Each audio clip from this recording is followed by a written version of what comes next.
Musa mendirikan kemah suci. Berfirmanlah Tuhan kepada Musa, pada hari yang pertama dari bulan yang pertama, haruslah engkau mendirikan kemah suci, yakni kemah pertemuan itu. Kau tempatkanlah di dalamnya tabut hukum dan kau pasanglah tabir sebagai penudung di depan tabut itu. Kau bawalah ke dalamnya meja dan taruhlah di atasnya perkakas menurut susunannya. Kau bawalah ke dalamnya kandil dan kau pasang lampu-lampunya di atasnya. Kau taruhlah mezbah emas untuk membakar ukupan di depan tabut hukum. Kau gantungkanlah tirai pintu kemah suci. Kau taruhlah mezbah korban bakaran di tempat pintu kemah suci, yakni kemah pertemuan itu. Kau taruhlah bejana pembasuhan di antara kemah pertemuan dan mezbah itu, lalu kau taruhlah air ke dalamnya. Haruslah kau buat pelataran keliling dan kau gantungkanlah tirai pintu gerbang pelataran itu. Kemudian kau ambillah minyak urapan dan kau urapilah kemah suci dengan segala yang ada di dalamnya. Demikianlah harus engkau menguduskannya dengan segala perabotannya sehingga menjadi kudus. Juga kau urapilah mesbah korban bakaran itu dengan segala perkakasnya. Demikianlah engkau harus menguduskan mesbah itu sehingga mesbah itu maha kudus. Juga kau urapilah bejana pembasuhan itu dengan alasnya, dan demikianlah engkau harus menguduskannya. Kemudian kau suruhlah Harun dan anak-anaknya datang ke pintu kemah pertemuan, dan kau basuhlah mereka dengan air. Kau kenakanlah pakaian yang kudus kepada Harun. Kau urapi dan kau kuduskanlah dia, supaya ia memegang jabatan imam bagiku. Juga anak-anaknya kau suruhlah mendekat, dan kau kenakanlah kemeja kepada mereka. Urapilah mereka seperti engkau mengurapi ayah mereka, supaya mereka memegang jabatan imam bagiku. Dan ini terjadi supaya berdasarkan pengurapan itu, mereka memegang jabatan imam untuk selama-lamanya turun-temurun. Dan Musa melakukan semuanya itu tepat seperti yang diperintahkan Tuhan kepadanya. Demikianlah dilakukannya. Dan terjadilah dalam bulan yang pertama, tahun yang kedua, pada tanggal 1 bulan itu, maka didirikanlah kemah suci. Musa mendirikan kemah suci itu, dipasangnyalah alas-alasnya, ditaruhnya papan-papannya, dipasangnya kayu-kayu lintangnya, dan didirikannya tiang-tiangnya. Dikembangkanlah atap kemah yang menudungi kemah suci dan diletakkannya tudung kemah di atasnya seperti yang diperintahkan Tuhan kepada Musa. Diambilnya lah loh hukum Allah dan ditaruhnya ke dalam tabut, dikenakannya lah kayu pengusung pada tabut itu dan diletakkannya tutup pendamaian di atas tabut itu. Dibawanya lah tabut itu ke dalam kemah suci, digantungkannya lah tabir penudung dan dipasangnya sebagai penudung di depan tabut hukum Allah seperti yang diperintahkan Tuhan kepada Musa. Dan ditaruhnyalah meja ke dalam kemah pertemuan pada sisi kemah suci sebelah utara di depan tabir itu. Diletakkannya lah di atasnya roti sajian menurut susunannya di hadapan Tuhan seperti yang diperintahkan Tuhan kepada Musa. Ditempatkannya lah kandil di dalam kemah pertemuan berhadapan dengan meja itu pada sisi kemah suci sebelah selatan. Dipasangnya lah lampu-lampu di atasnya di hadapan Tuhan, seperti yang diperintahkan Tuhan kepada Musa. Ditempatkannya lah mezbah emas di dalam kemah pertemuan di depan tabir itu. Dibakarnya lah di atasnya ukupan dari wangi-wangian seperti yang diperintahkan Tuhan kepada Musa. Digantungkannya lah tirai pintu kemah suci. Mezbah korban bakaran ditempatkannya lah di depan pintu kemah suci, yakni kemah pertemuan itu, dan dipersembahkannya lah di atasnya korban bakaran dan korban sajian, seperti yang diperintahkan Tuhan kepada Musa. Ditempatkannya lah bejana pembasuhan di antara kemah pertemuan dan mezbah itu, lalu ditaruhkannya lah air ke dalamnya untuk pembasuhan. Musa dan Harun serta anak-anaknya membasuh tangan dan kaki mereka dengan air dari dalamnya. Apabila mereka masuk ke dalam kemah pertemuan dan apabila mereka datang mendekat kepada mezbah itu, maka mereka membasuh kaki dan tangan seperti yang diperintahkan Tuhan kepada Musa. Didirikannya lah tiang-tiang pelataran sekeliling kemah suci dan mezbah itu, dan digantungkannya lah tirai pintu gerbang pelataran itu. Demikianlah diselesaikan Musa pekerjaan itu. Lalu awan itu menutupi kemah pertemuan dan kemuliaan Tuhan memenuhi kemah suci, sehingga Musa tidak dapat memasuki kemah pertemuan Sebab awan itu hinggap di atas kemah itu, dan kemuliaan Tuhan memenuhi kemah suci. Apabila awan itu naik dari atas kemah suci, berangkatlah orang Israel dari setiap tempat mereka berkemah. Tetapi jika awan itu tidak naik, maka mereka pun tidak berangkat sampai hari awan itu naik. Sebab awan Tuhan itu ada di atas kemah suci pada siang hari, dan pada malam hari ada api di dalamnya, di depan mata seluruh umat Israel pada setiap tempat mereka berkemah.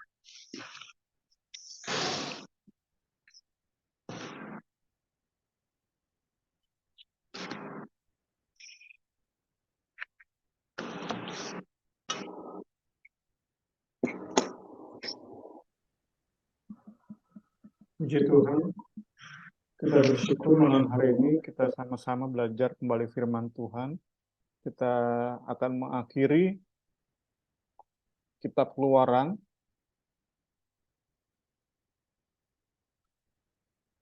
Tanggal 8 Juli tahun lalu kita memulai pembahasan kitab ini. Hari ini, tanggal 24 November 2022, kita menutupnya. Kurang lebih 1 tahun 4 bulan. Jadi ajakan bagi kita semua, mari kita menutup kitab ini sebaik mungkin. Karena itu terus saya mohon partisipasi dari teman-teman dalam diskusi untuk memberi bobot yang lebih pada konten YouTube kita, baik lewat lisan maupun tulisan di kolom chat. Kita bisa berbagi hasil perenungan yang melengkapi pembahasan kita malam hari ini. Sekali lagi untuk menutup pembahasan kitab Keluaran. Kita bersyukur malam hari ini. Terus saya berterima kasih buat teman-teman yang mau menyempatkan waktu bersama-sama kita belajar. Puji Tuhan, Tuhan Yesus saja yang memberkati lipat kali ganda jasmani terlebih rohani.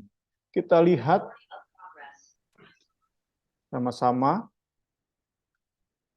dari pembacaan kita bisa belajar, kita bisa mengerti bahwa langkah terakhir sebelum kemuliaan Tuhan turun, Musa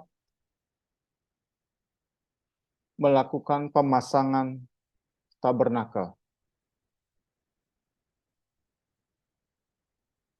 yang dilakukan oleh Musa dengan cara inside out, dari dalam lebih dulu. Kita sudah baca tadi ayat 1 sampai 16 itu perintah Allah kepada Musa. Ayat 17 sampai 33 itu bagaimana Musa melaksanakan apa yang Tuhan perintahkan. Ya, beginilah aturan ilahi dalam melakukan pemasangan tabernakel. Kemah didirikan tadi ya. Kemudian Musa memasang tabut hukum atau peti perjanjian. Kemudian ia memasang tirai pemisah antara ruang Maha Kudus dan ruang kudus. Ya, kita bisa pahami ini dipimpin oleh Musa, tetapi tentu ia tak mungkin sendiri dalam melakukan pemasangan ini ya.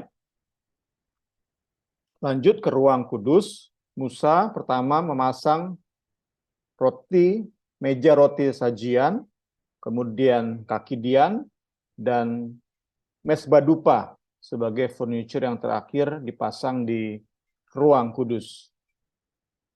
Setelah terpasang mesbah dupa, maka Musa memasang tirai yang juga merupakan pintu masuk dari ruang kudus.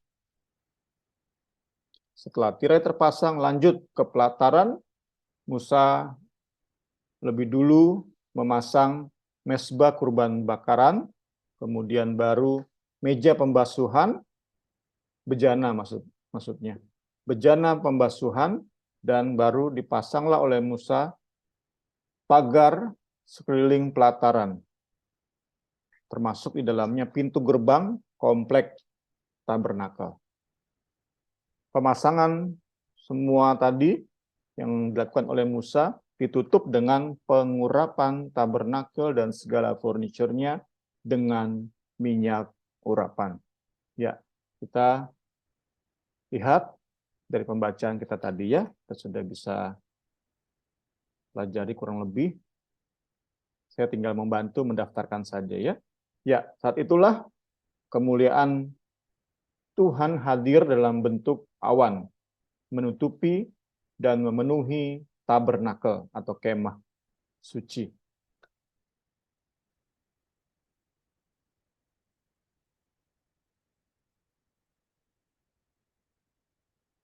Sebuah peristiwa yang nanti akan terulang saat Bait Salomo ditahbiskan. Itu di dalam 1 Raja-Raja pasal 8 ayat 10.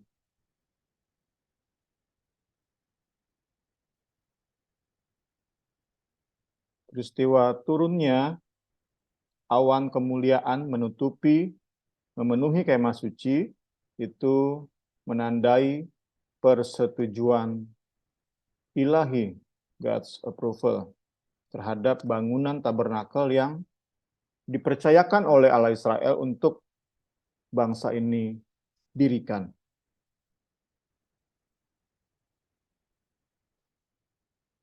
Kemudian kita belajar bahwa awan kemuliaan merupakan pertunjukan spektakuler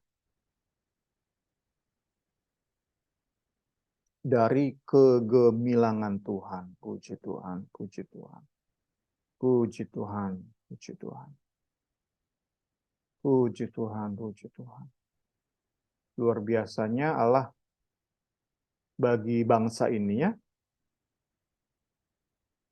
Terus kita ingat di awal kita belajar ya, bukan karena bangsa ini bangsa yang besar, bukan karena bangsa ini bangsa yang kuat militernya, bukan karena bangsa ini terkenal dengan kepandaian para filsufnya, tidak, bukan semua alasan itu ya.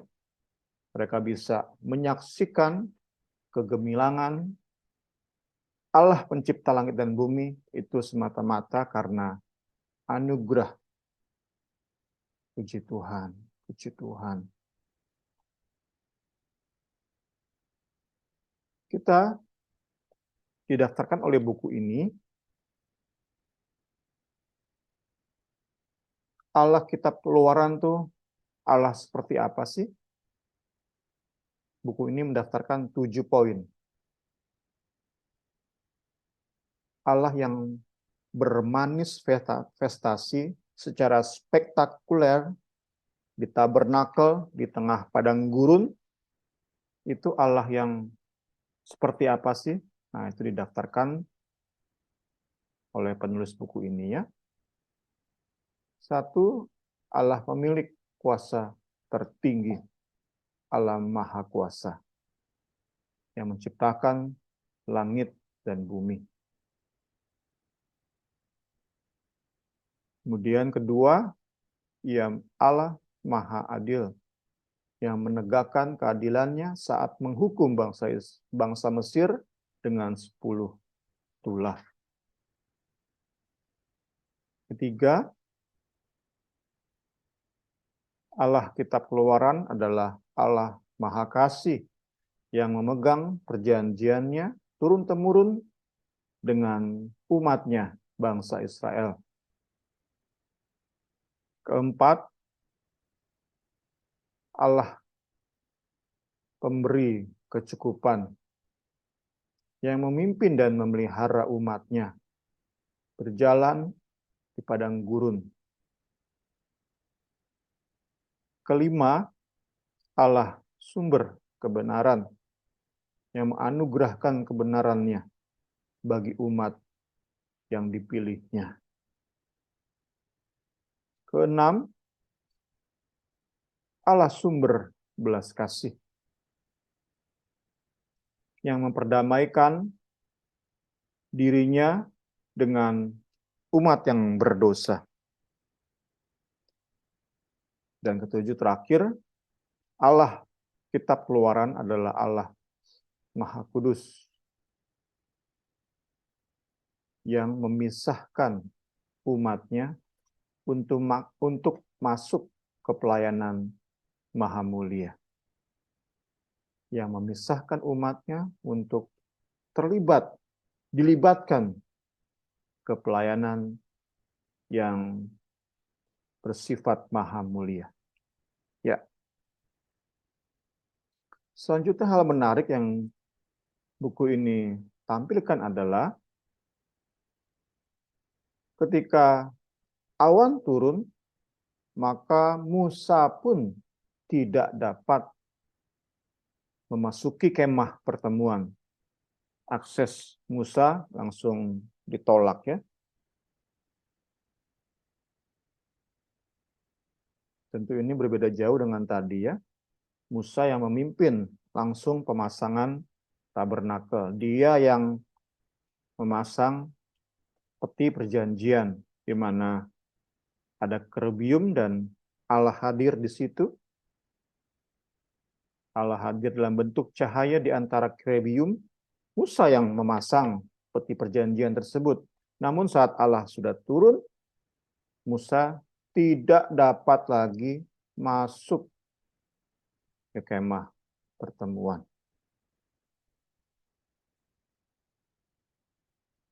Diyakini ini merupakan cara Allah untuk mengajari umatnya tentang pentingnya korban pendamaian.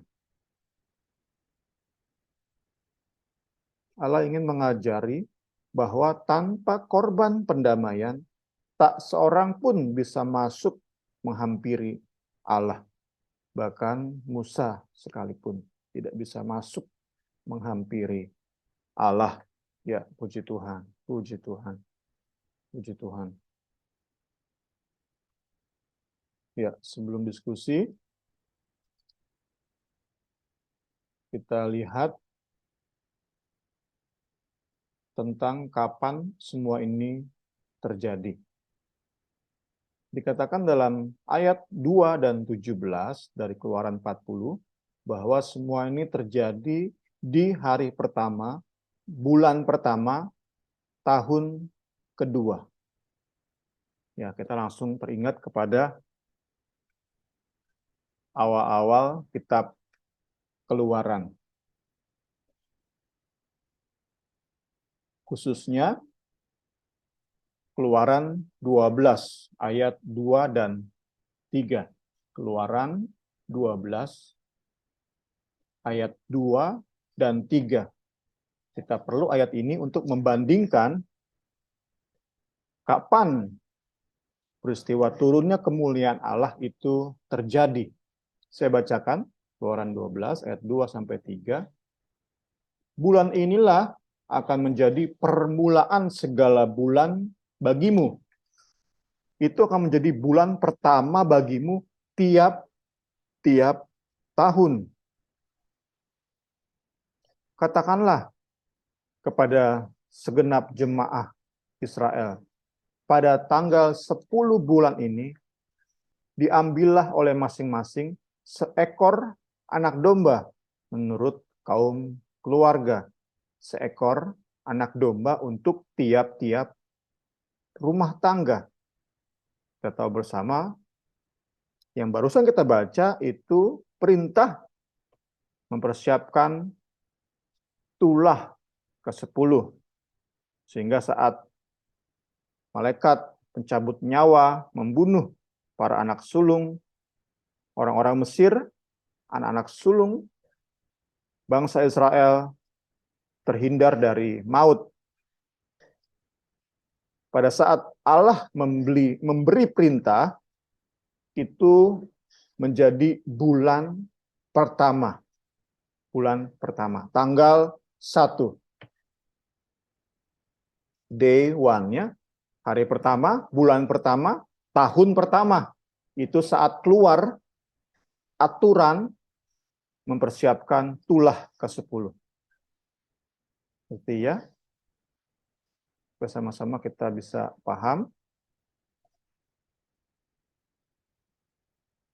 timeline-nya.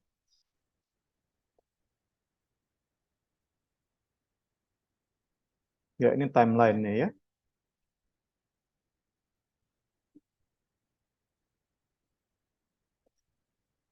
Ini udah paling gede, ini nggak bisa gede lagi. Ya, ini Keluaran 12 ayat 2. Dicatat di sini Musa berumur 80 tahun, Harun 83. Keluaran 7 ayat 7. Ini 10 tulah.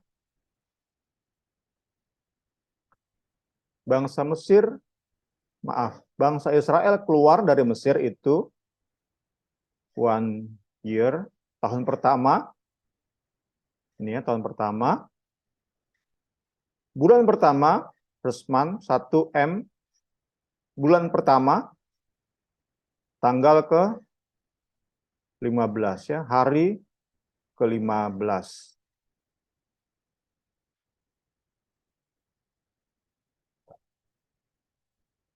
Mereka keluar.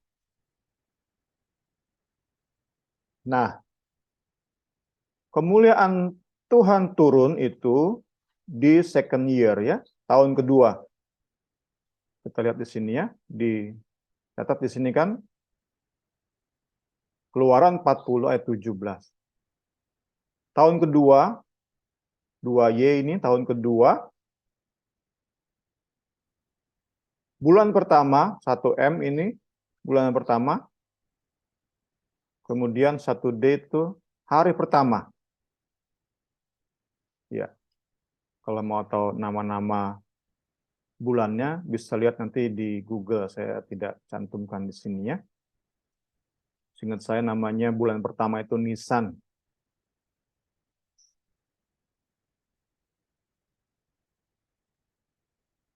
Jadi kita bisa lihat di sini dempetnya penebusan dengan tanda approval tadi ya, dengan turunnya kemuliaan, dengan penyataan kemuliaan Allah. Itu dempet itu ya, dibedakan dengan tahun. Seperti Tuhan Allah Israel ingin sampaikan kepada bangsa pilihannya bahwa keduanya nggak bisa dipisahkan. Kamu diselamatkan untuk kemuliaan Allah. Kamu dibebaskan dari perbudakan untuk menyatakan kemuliaan Allah di tengah-tengah bangsa kafir. Itu yang kita bisa pahami ya. Terjadi di bulan yang sama, berbeda tahunnya.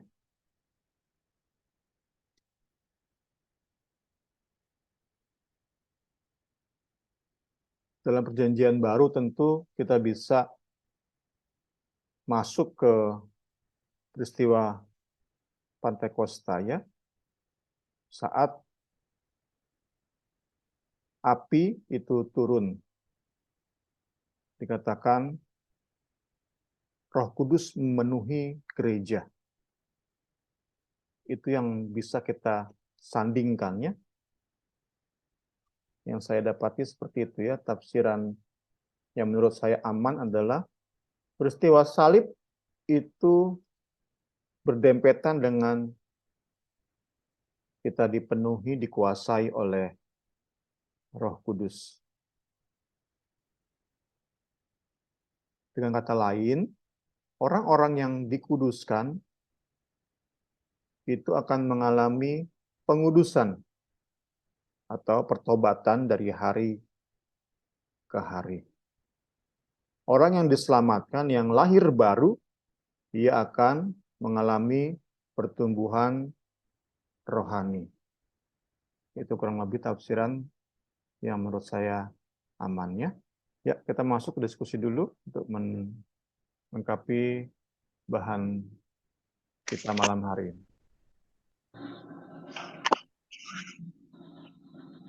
Ya, selamat malam teman-teman. Ada yang mau menambahkan atau mau bertanya, boleh.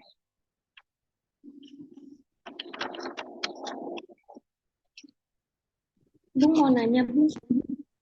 Ya, nih. Mungkin tadi udah dijelasin tapi kurang jelas. Kalau implikasinya hari pertama, bulan pertama itu untuk sekarang itu gimana ya, Bung ya?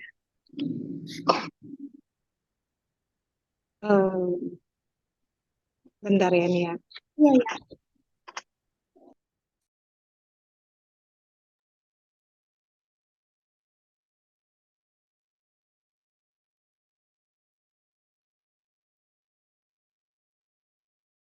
Kalau di buku kita sih hanya menyandingkan bulannya ya, Niar. Tahunnya maaf, tahun dan bulan gitu ya. Soal tanggal dia nggak terlalu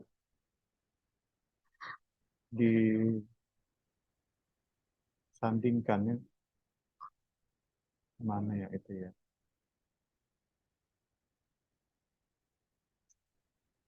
Saya lupa highlight kayaknya. Nah ini ya, oh, bukan gitu.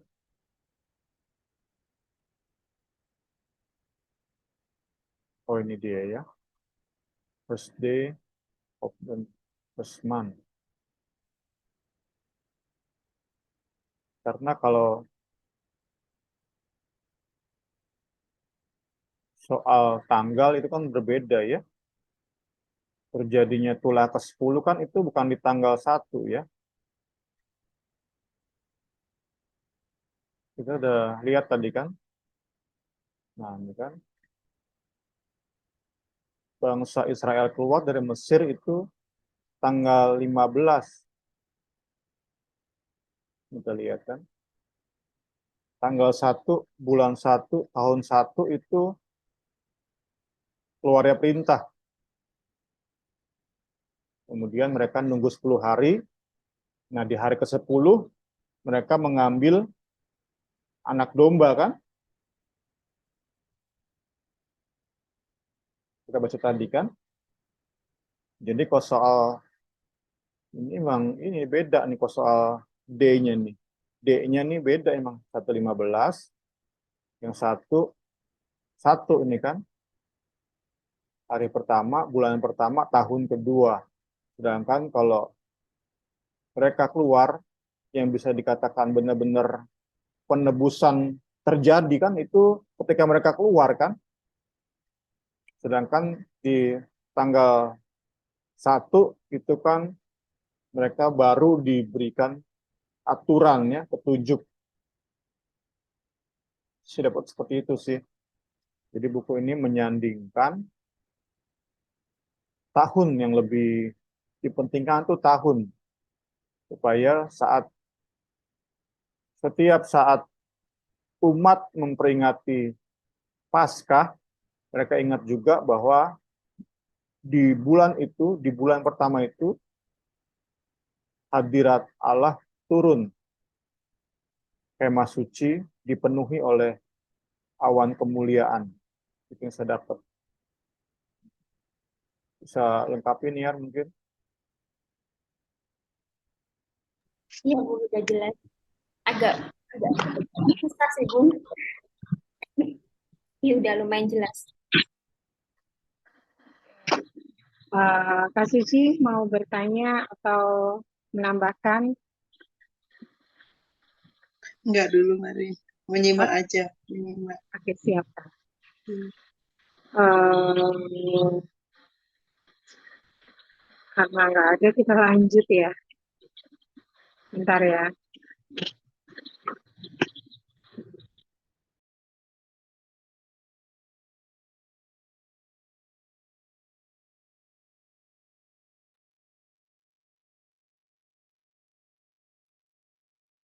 Oke, kita lanjut sebagai bagian yang benar-benar terakhir, sesi terakhir malam hari ini untuk kita menutup sama-sama kitab Keluaran.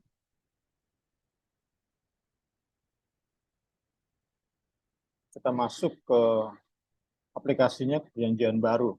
Terus dan terus diulang oleh buku ini. Penggenapannya tentu pertama pada Kristus, kemudian baru pada gereja. Apa yang terjadi kita Keluaran, khususnya saat kita membahas tabernakel, penggenapannya Itu pertama kepada Kristus, baru kepada gereja. Ya, pertama tentu kepada Kristus. Puji Tuhan. Puji Tuhan. Kita lihat bahwa kegemilangan kemuliaan Allah yang memenuhi tabernakel itu kita bisa yakini merupakan peristiwa puncak kitab Keluaran. Bahkan kita bisa lihat secara keseluruhan perjalanan bangsa Israel, inilah puncak sejarah penggenapan janji kepada Abraham. Karena saat mereka masuk tanah perjanjian, kalau kita sama-sama belajar itu enggak seistimewa ya saat tabernakel dipenuhi kemuliaan Tuhan. Kita bisa yakini bahwa bukan hanya, saya yakin juga bukan hanya merupakan klimaks dari Eksodus, tetapi dari rangkaian perjalanan bangsa Israel memasuki tanah perjanjian. Inilah klimaks gitu ya. Peristiwa puncak.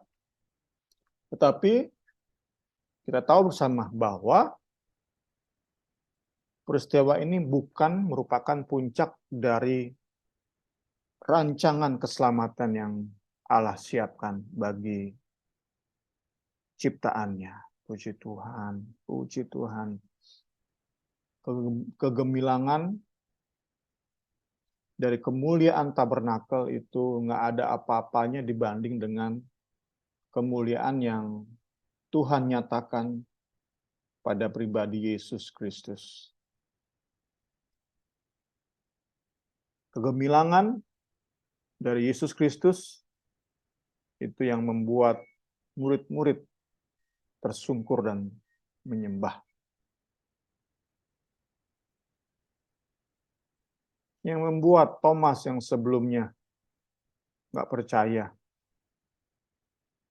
ragu bahwa Yesus itu benar-benar Mesias, anak Allah yang diutus menjadi tebusan dosa dunia.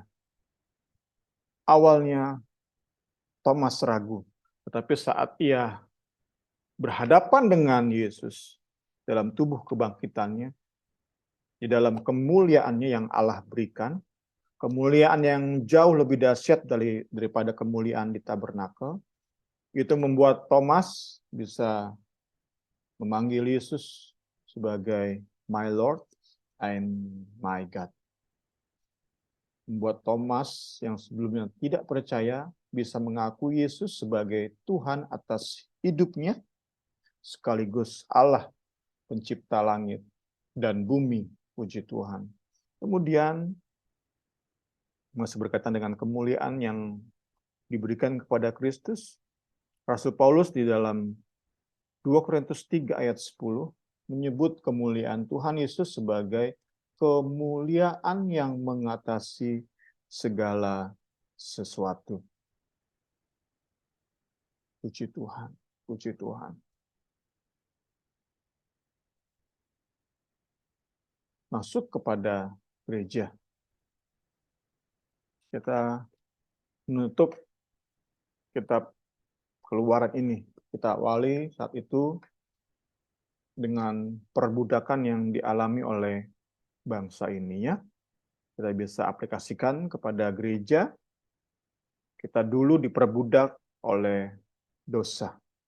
Kita dulu dikerjain oleh para mandor bangsa Mesir ya, yang membuat kita kerja habis-habisan,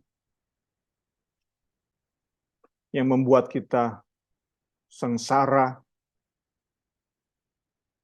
Itu kerjaannya dosa ya. Kita dibuat sepertinya bebas, sepertinya menikmati hidup, tapi sesungguhnya kita dibuat sengsara. Kita dibuat bekerja keras, bekerja rodi demi kepentingan Firaun, demi kepentingan iblis. Itulah kita dulu. Kitab Keluaran diawali dengan perbudakan yang kejam oleh Firaun. perbudakan yang bersifat manipulatif terhadap bangsa Israel. Keluaran diakhiri dengan turunnya kemuliaan Allah di antara bangsa Israel. Bagi gereja, momen ini tepat kita sandingkan dengan momen Roh Kudus turun memenuhi umat perjanjian baru, tentu di hari Pentakosta ya. Allah turun ke dalam hidup umatnya, umat perjanjian baru. Jadi tabernakel sudah diganti oleh hidup kita, gereja Tuhan akhir zamannya, umat perjanjian baru, bukan lagi berbentuk kemah, tetapi berbentuk daging ini ya, tubuh ini ya, jiwa ini. Roh Allah turun ke dalam hidup kita. Sehingga kita dikatakan di dalam 1 Korintus, kita ini bait Roh Kudus, rumahnya Roh Kudus. Kemuliaan Allah turun dalam hidup kita.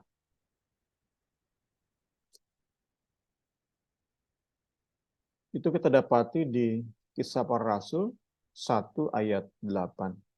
Kisah Para Rasul 1 ayat 8. Tetapi kamu akan menerima kuasa kalau Roh Kudus turun ke atas kamu. Kamu akan menjadi saksiku di Yerusalem dan di seluruh Yudea dan Samaria dan sampai ke ujung bumi. Jadi kalau kita bandingkan di Keluaran, setelah kemuliaan turun, maka bangsa Israel melanjutkan perjalanan mereka di padang gurun di dalam pimpinan penyertaan Allah. Kita baca tadi ya, kita sudah baca tadi bahwa saat awan naik dari kemah suci, maka bangsa Israel siap-siap lalu berangkat. Jika awan itu tidak naik, maka mereka pun tidak berangkat sampai hari awan itu naik. Itu kita baca di ayat 37. Itu di Keluarannya, saat kemuliaan Allah turun, mereka benar-benar melanjutkan perjalanan mereka di dalam pimpinan dan penyertaan Allah Israel. Bagi kita umat perjanjian baru, setelah peristiwa Pentakosta di loteng Yerusalem, maka gereja menjalani hidup sebagai saksi Kristus di tengah dunia. Di dalam tadi ya, penyertaan Allah. Tentu ayatnya sudah tidak asing lagi ya, Matius 28. Saya bacakan mulai ayat 19. Karena itu, pergilah, jadikanlah semua bangsa muridku, dan baptislah mereka dalam nama Bapa dan Anak dan Roh Kudus. Ajarlah mereka segala sesuatu, ajarlah mereka melakukan segala sesuatu yang telah kuperintahkan kepadamu. Dan ketahuilah, aku menyertai kamu senantiasa sampai kepada akhir zaman.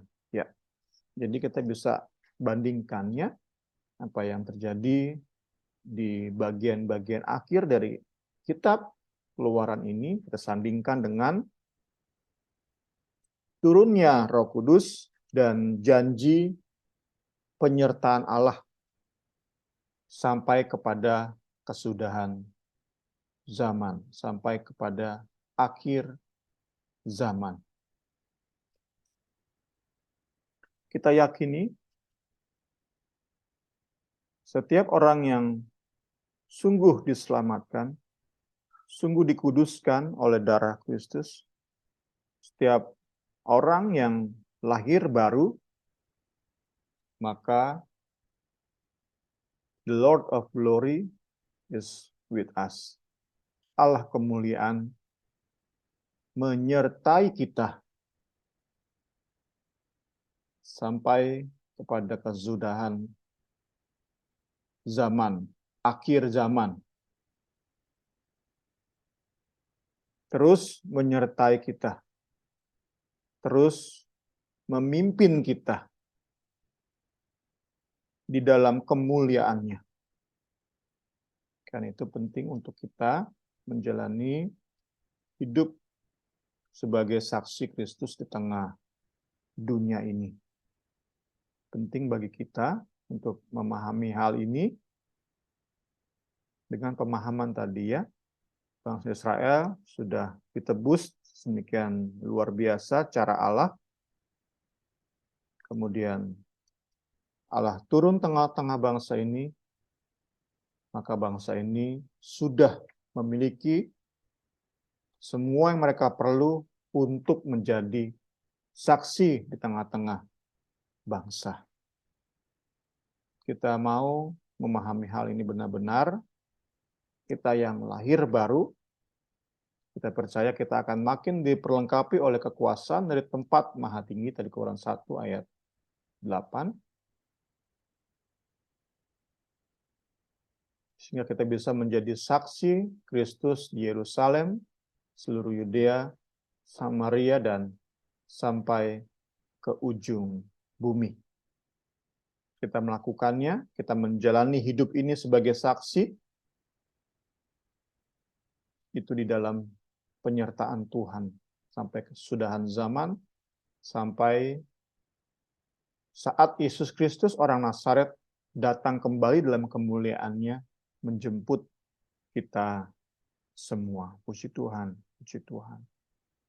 Ya, inilah penutup dari kitab Keluaran.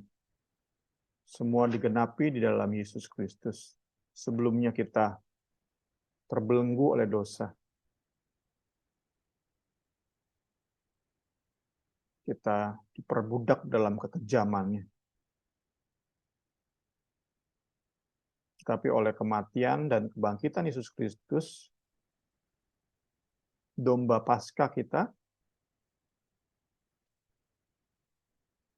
Allah membebaskan kita dari kuasa dosa. Sekarang kita dipimpinnya, disertainya, diberikan segala kemampuan untuk menjalani hidup kita di padang gurun dunia ini ya, dengan segala macam bentuk kesusahan dan mara bahaya yang harus kita hadapi.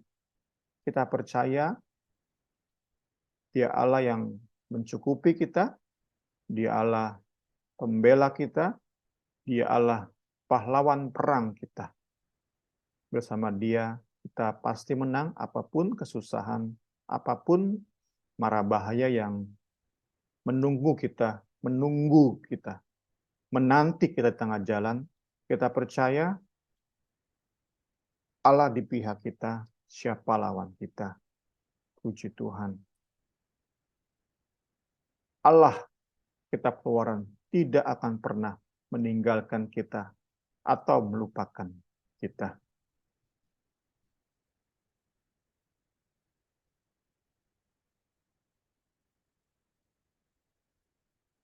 Gereja menjadi tempat di mana kita bisa menikmati hadirat Tuhan. Kita bisa bersekutu bersama-sama ya. Kita yang menjalani saat teduh pribadi, juga menjalani ibadah dalam persekutuan, kita tahu bedanya ya. Bagaimana sangat terbantu saat kita bisa bersekutu bersama. Kita bisa merasakan kehadiran Tuhan di tengah-tengah kita. Kita terus dikuatkan ya dalam kita tadi ya, menghadapi segala macam kesulitan, mara bahaya, kita dikuatkan terus. Sampai puji Tuhan, akhirnya satu hari nanti, nggak tahu itu hari Senin, Selasa, Rebo, Kamis, Jumat, atau Sabtu itu hari, atau mungkin hari Minggu. Yang jelas, one day, nanti satu hari, nggak tahu tanggal berapa, tanggal 1, 10, 13, 30, kita nggak tahu, tapi ada satu hari di mana Tuhan Yesus datang dalam kemuliaannya, dia akan menjemput kita, membawa kita dalam kemuliaan yang nggak akan berakhir. Puji Tuhan, puji Tuhan, puji Tuhan. Kita semua sekali lagi ya, yang sungguh percaya pada Kristus, yang lahir baru, yang sungguh diselamatkan, dikuduskan oleh darah Kristus yang maha mahal itu, yang maha mulia itu, kita akan sungguh dikuduskan dari hari ke hari ya. Bukan dengan kekuatan kita ya, kita sadari banyak banget kelemahan kita, tapi kita percaya kita yang lahir baru, kita memiliki kerinduan mendalami firman, kita pasti akan terus dimurnikan hati kita, dibentuk hidup kita ya, karena firman itu berkuasa mengubahkan hidup kita, mengubahkan cara pandang kita. Nah, kita akan lebih dan lebih lagi sungguh menjadi kenyataan di hidup kita bahwa kita diselamatkan untuk memuliakan Tuhan. Kita diselamatkan untuk keagungan Kristus. Kita dikuduskan, kita dibenarkan untuk membuat nama Kristus semakin harum di tengah-tengah orang-orang yang memperhatikan kita, di tengah orang-orang yang mau berbaur dengan kita ya. Kita percaya ada orang-orang yang diberkati, kita mau ngobrol dengan mereka, berbagi dengan mereka, bersahabat dengan mereka. Segala hormat kemuliaan bagi Tuhan. Soli Deo Gloria. Puji Tuhan, selamat malam. Tuhan Yesus berkati. Puji Tuhan. Teman-teman, ada yang mau menambahkan atau bertanya? Luar biasa Allah kita ya, yang terus menyertai kita, apalagi kita kalau yang sudah lahir baru, Allah yang penuh kemuliaan terus menyertai kita, memimpin kita. Tadi Bung Semi bilang sampai akhir zaman, luar biasa. Segala kemuliaan hanya buat Tuhan ya. Kalau tidak ada yang bertanya, kita tutup DS kita. Puji Tuhan, selama 1 tahun berapa? 2 bulan ya? 1 tahun 4 bulan kita menghabisi kitab Keluaran. Biarlah ini menjadi dasar buat hidup kita. Kita bisa lebih mengerti lagi akan kebenaran firman Tuhan. Bukan hanya mengerti, tapi kita boleh hidupi firman Tuhan itu dalam kehidupan kita, biar orang lain, orang-orang yang belum mengenal Tuhan terutama, boleh melihat kasih kemurahan Tuhan ada dalam kehidupan kita. Terima kasih ya teman-teman, walaupun kita hanya beberapa, tapi saya percaya biar melalui channel YouTube atau apapun, itu boleh bisa memberkati orang lain. Nanti saya mohon Kak Suci ya tutup dalam doa. Mari kita bersatu dalam doa. Haleluya. Terima kasih Tuhan. Haleluya. Bapa dalam surga, terima kasih Tuhan untuk malam ini. Kalau kami boleh merasakan Tuhan, penyertaan Tuhan dalam hidup kami dan berkat Tuhan. Engkau sangat mengasihi kami Tuhan. Engkau mau Tuhan bekerja dalam setiap firman yang boleh kami dengarkan pada saat malam hari ini. Tuhan Yesus, kami ini adalah lemah Tuhan. Kami sangat memerlukan penyertaan Tuhan dalam setiap langkah kami. Kami sangat memerlukan urapan Roh Kudus dalam setiap kehidupan kami Tuhan. Janganlah kami menjadi sombong kalau kami sudah ditebus oleh darah-Mu Tuhan. Tapi berikan kami pemahaman Tuhan kalau kami masih dalam proses-Mu Tuhan. Karena kami harus Tuhan Yesus berjuang Tuhan untuk mengikuti perintah-Mu, melakukan setiap firman dalam kehidupan kami hari lepas hari. Biarlah hidup kami yang sebentar ini Tuhan boleh menyenangkan hati Tuhan. boleh berdampak, boleh bermanfaat bagi keluarga kami, bagi masyarakat di sekitar kami, bahkan bagi siapapun yang boleh bertemu dengan kami, Tuhan. Mereka boleh melihat kemuliaan Tuhan dalam kehidupan kami. Nyatalah kasih-Mu dalam setiap ucapan dan pikiran kami, Tuhan. Kiranya Tuhan Yesus, hidup kami ini lebih lagi diproses oleh Engkau.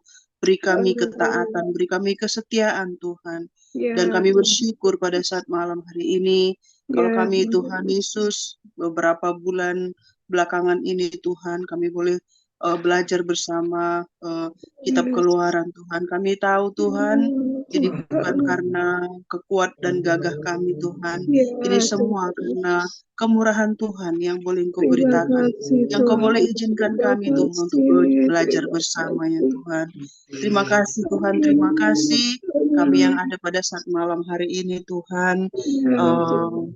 Bung Semi, Mama Rini, Niar, dan hamba Tuhan, kami berdoa Tuhan Yesus, biarlah kelanjutan dari BS ini Tuhan, boleh Tuhan pelihara Tuhan, kalau ada rencana-rencana kami di waktu yang akan datang untuk membahas Tuhan, firman Tuhan yang lain Tuhan, Tuhan Yesus berikan kami roh yang takut akan Tuhan, beri kami pemahaman, pemikiran Tuhan, bahwa itu semua Tuhan berasal dari Engkau ya Tuhan. Jauhkanlah hal-hal yang tidak Engkau kehendaki Tuhan, sehingga pikiran kami Tuhan selalu hanya tertuju hanya kepada kebenaran firman-Mu saja. Terima kasih Tuhan, terima kasih. Tambah-tambahkan hikmat, marifat dari surga kepada Bung Semi Tuhan, yang mengambil bagian di dalam pelayanan pembahasan firman Tuhan di Bible Study kami ini ya Bapak. Terima kasih Tuhan, terima kasih. Seluruh perencanaan pelayanannya kami berdoa bersama-sama pada saat malam hari ini Tuhan.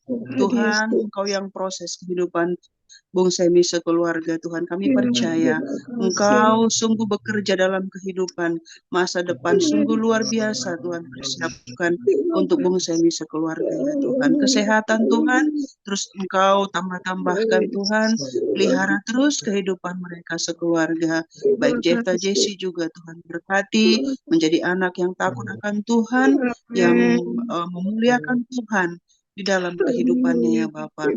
Terima kasih Tuhan, kami tutup BS kami pada saat malam hari ini, dan kami sudah berdoa dan mengucap syukur. Haleluya. Amin. Terima kasih Kak Suci.